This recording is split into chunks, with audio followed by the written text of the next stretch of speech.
Well, since Periscope wouldn't work for me, we're gonna go old school and use YouTube. So, in the bowl, I have, since I'm doubling the recipe, it calls for 3/4 of a cup of dark brown sugar.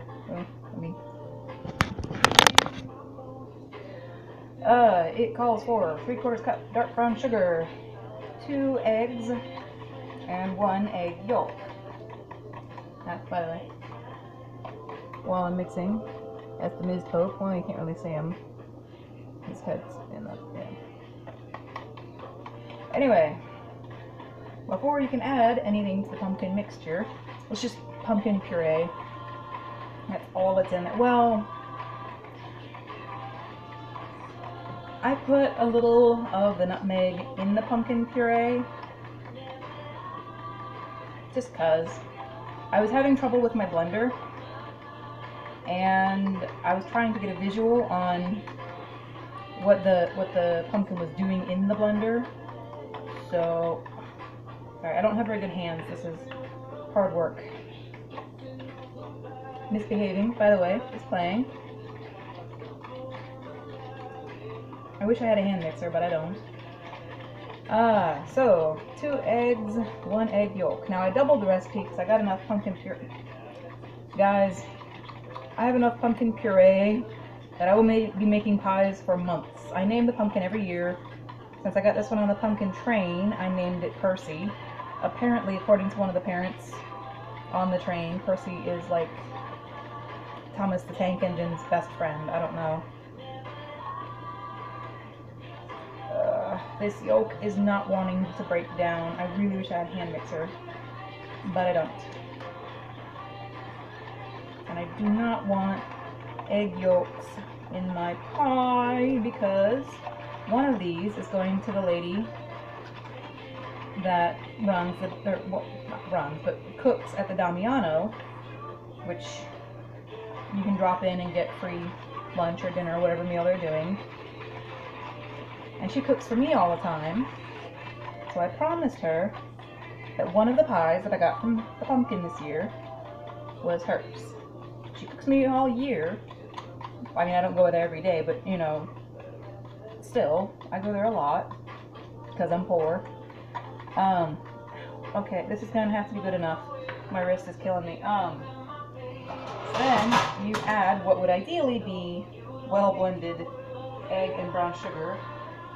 And of course, the brown sugar is all stuck at the bottom.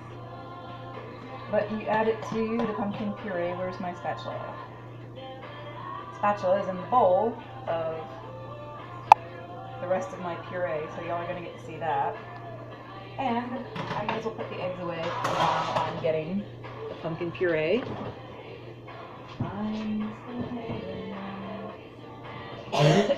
Yeah. I think I might have just a little puree, just a touch of puree. Now mind you, I've made 2 pies out of this pumpkin already. Oh, one of the pies that I made. What's left of it, it's good. I don't think that I baked the crust long enough. You have to pre-bake the crust, you guys. And if you don't, the crust is not going to be crust so much as a layer of chewy ginger snaps on the bottom of your pie. I'm still getting used to the oven in my new place. I'm single. Don't know why I threw that in there. So I'm still getting used to the new oven, and I don't think, I'm not sure. The old oven it beeped when it was preheated.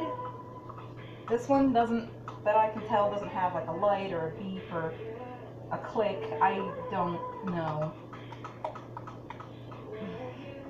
And ideally, again, this would probably be done in a food processor or with a hand mixer, and I just got pumpkin on my arm. Or, like I did the other day, maybe yesterday, I don't remember. Pumpkin. I had a teenager do it for me. Because, you know, Teenagers are full of energy. Oh, that is so nice, you guys. Look at that. Pumpkin mixture. Now, that is going to be parceled out between the ginger snap pie crust, and I'm using Alton Brown's recipe, a little bit tweaked because he uses baking pumpkins, whereas I use an actual pumpkin, and then I carve a face on it every year for my kids. They eat one of them every year, gets to pick pumpkin face. This year, my stepson decided he wanted me to carve Chuck Norris. I'm not sure it went well. I'm not a professional carver. Yeah, Emily was easy on her poor mom. She chose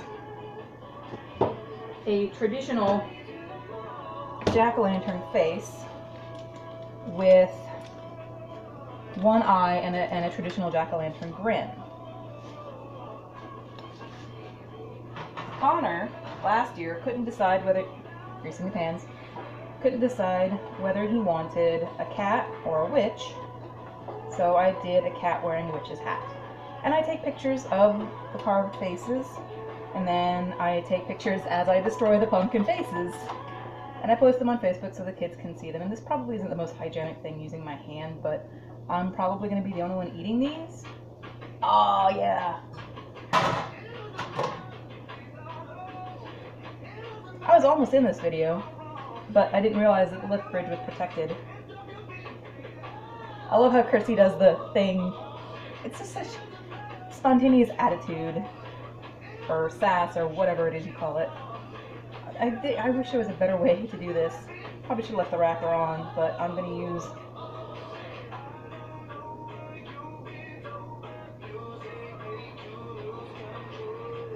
all the butter anyway, so why do I care? Because with the rest of that pumpkin, I'm probably going to make pumpkin soup. And I'm sorry you guys that tried to watch it on Periscope. I did try to get it to work, it was just randomly stopping. I have no idea why. No clue why it was stopping, and I apologize that you're not getting it. Why is that? Oh my gosh. That is not where that goes. Dang near dropped my favorite blue bowl. This is the thing about having somebody else do your dishes if you have a bad back. You don't always put things where they go. And there was just a ceramic bowl on top of plastic. And I have tendinitis and arthritis, so putting breakables on top of plastic is not the best idea in the world. Alright. Now I get to move the pumpkin mixture off the stove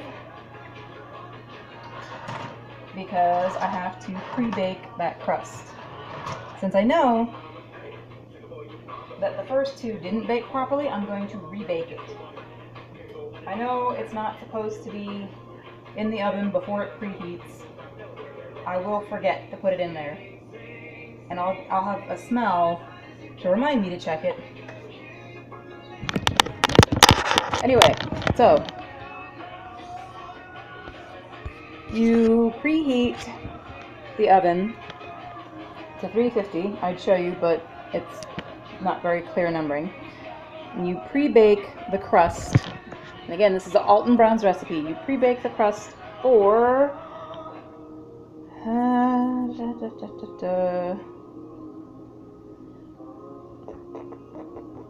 10 to 12 minutes, and then you cool it for 10 minutes before you fill it. And I'm not going to YouTube that because I'll just be listening to Pentatonix and dancing, and y'all don't want to see that.